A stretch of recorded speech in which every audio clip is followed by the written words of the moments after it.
Alright, Craft Master. So, tapos tayo sa pag-execute ng mga combination, ano? Pero meron pa tayong mga i-discuss doon. Idagdag ko lang sa jobs, no? Dahil sa pag-opensa nga is kailangan talaga ng paggamit ng jobs. So, we have different types of positioning ng jobs. At kasama rito yung positioning ng katawan, ano? For us to be unpredictable, okay? Or unpredictability. So yan yung kailangan natin. Now sa paggamit ng jobs is, sabi ko nga, ito is napakalaking tulong and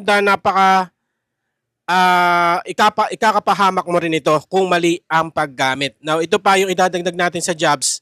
So gagamit tayo ng jobs. We have to know na nasa tama tayong distansya. Ano? Nasa tama tayong distansya na hindi malayo. Okay?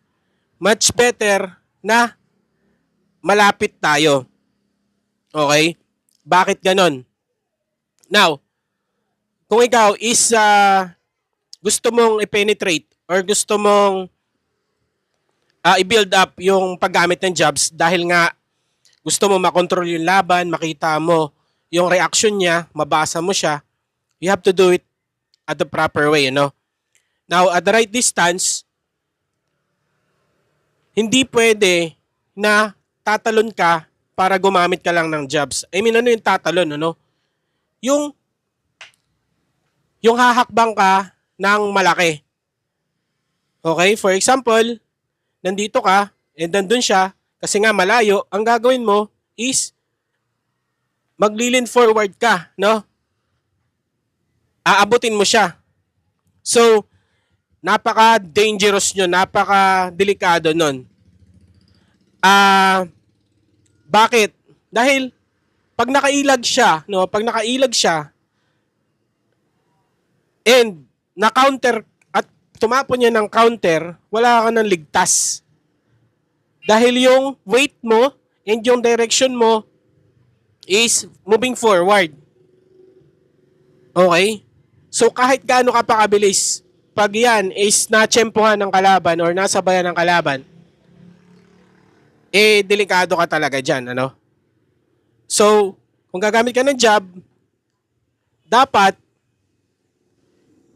kung hahakbang ka, kung kinakailangang humakbang ka, dapat, paghakbang mo lang ng kadipot or konti lang, maaabot mo na siya.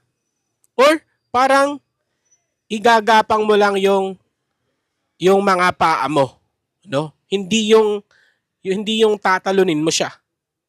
Okay? So paunti-unti lang yung hakbang. Hindi pwedeng yung bibiglayin mo ng malaking hakbang dahil napakadelikado nga nun. So, yun ano, yung sa paggamit ng jobs. Marami nagtuturo kasi na para kesyo malakas daw, no? Kung gusto mo malakas yung job mo, kailangan mo daw i-move forward. I-move forward, which is hindi naman kailangan. Dahil lang ang jobs, magge-generate ka ng lakas dito sa ground, sa katawan mo. Ano? Yung way sige, sabihin na natin na may generate talaga na lakas yan dahil may force ka na moving forward. So, more likely, pang tulak lang yan. Hindi talaga yan yung inner strength mo. Okay? Maari parang nakatulak ka lang, parang tinulak mo lang siya. Pero yung impact, manggagaling yan sa katawan mo, no? Sa bilis ng paggamit mo ng job. And again, dapat relax lang. Relax and pang. Okay? So kailangan mo mag-practice kung paano palakasin yung job mo. And there are certain ways. So again, dapat merong kang hangganan, merong ending yung gagawin mong job. Ibig sabihin, may tinatarget ka lang na distansya, may tinatarget ka na end or ending nung patama mo. And which is dun mo papakawalan yung lakas or tigas ng suntok mo. Okay? So, Yan, no? Sa jobs, dinagdag na natin yan. Yung paggalaw ng paa, no? So, napakadelikado pag ihahakbang mo yan ng malaki. So, dapat pag gagamit ka ng job, nasa tama ka ng distansya. And, kunting adjustment mo lang, or kunting hakbang mo lang, kunting hakbang mo lang, na maaabot mo na siya. So, kung hindi ka komportable sa ganong distansya, ibig sabihin, yung depensa mo is weak. Okay? Dahil, kung makakadikit ka ng ganong distansya, yung tinatawag na pocket, you trust your defense. So, on that distance, waiting game, no? Siya ba magbabato or ikaw? Okay, pag nagbato siya, nauna siya, you show your defense to him. But if he cannot do anything, hindi niya magawa, hindi niya alam magagawin niya, ikaw na mag-i-initiate. But first, you have to do it using a jab. Okay? So hindi mo pwedeng hindi maaring gumamit ka ng jab na namalayuan. Talaga within reach mo lang. Within reach, inches lang, yung inches lang pagitan mo para maging effective yan. And it needs to be quick. Talagang mabilis dapat yan. Jab yan, mabilis, accurate, and unpredictable. Okay, so yan lang muna yung idadagdag natin sa jab dahil marami pang aspeto talaga na pwede natin pag-usapang tungkol sa jab. Pero para sa akin, yan yung mga ilan na pagkakamali sa paggamit ng jab.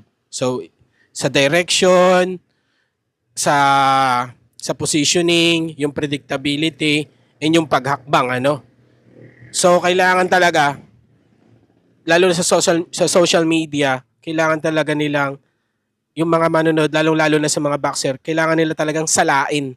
Salain talaga yung kanilang gustong matutunan. Hindi basta-basta kagaya ko, for example, na naniniwala ka sa akin, you have to try it first. Tingnan mo muna, kung totoo ba. Experience mo muna yan sa sarili mo. And kung sa tingin mo naman, okay yun, na-absorb mo, edi kunin mo lang. Yung mga hindi sa tingin mo na mga sinasabi ko, edi wag mo nang pansinin, pero kung may mga points ka, kung may natututunan ka na which is good, kunin mo, Ganon din sa mga ibang coaches, ibang content creators sa boxing. Pipiliin mo lang yung sa tingin mo is tama. And kung bakit mo siya pinipili. And may basis ba? So yan, makikita mo naman yan kung tama yung sinasabi ng tao with your own experience, or makikita mo sa mga videos ng boxing, mga reels, videos, highlights, knockouts. Makikita mo yan kung ano yung mga pagkakamali, and makukompare mo sa mga sinasabi ng mga content creator na kagaya ko. So yun lang muna, and susunod ulit, pag-usapan pa natin ang sa offense and combination. Maraming salamat.